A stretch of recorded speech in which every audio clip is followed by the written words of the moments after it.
A pair of alleged incidents involving guns in Robbinsdale schools have families in the district raising concerns about how the situations were handled.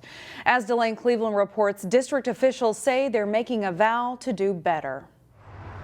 We should have faith in the administration. Monday evening outside of Sandburg Middle School, soon-to-be Robbinsdale School Board member Kim Holmes stood outside as classes let out, making a plea for safer schools. We are going through some very rough times throughout the district in our schools, and asking for safe learning and working environments. It's not that big of an ask. It shouldn't be that hard. Last week, both Sandburg and Robbinsdale middle schools experienced separate incidents where guns were believed to have been brought into the schools. Parents and law enforcement say they weren't immediately notified about the threat. I don't think they could have handled it any worse. The lack of transparency, the lack of communication to staff, to family members, to students.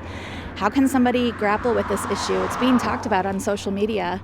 Nobody should have to do this alone. District officials say they never found any weapons on school property during their investigation. But during Monday's school board meeting, our district is in the news for reasons that are not positive. The district superintendent acknowledged that they could have handled the situations better. I know we need to improve how we respond to threats and allegations.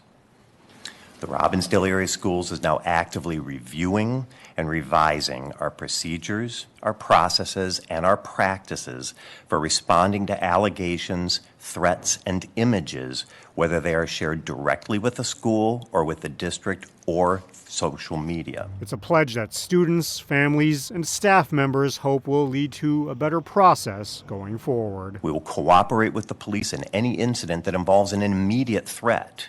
Can we do better? Yes, and we will. Delane Cleveland, CCX News.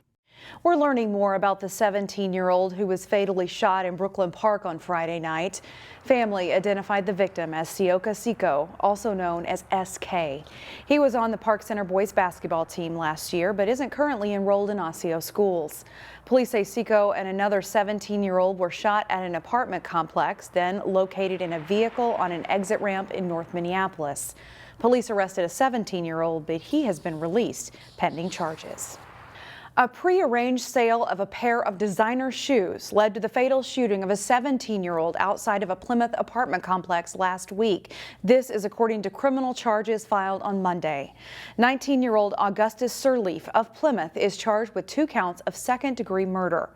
The criminal complaint says Sirleaf had planned a robbery with 2 others.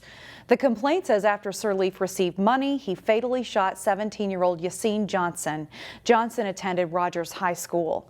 The shooting happened outside the Four Seasons Estates apartments, not far from a different apartment complex where the suspect lived.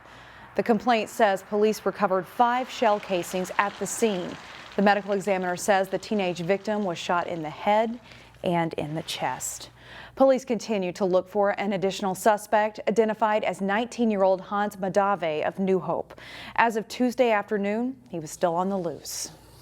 An international manufacturing company plans to lay off more than 100 employees at its Plymouth location.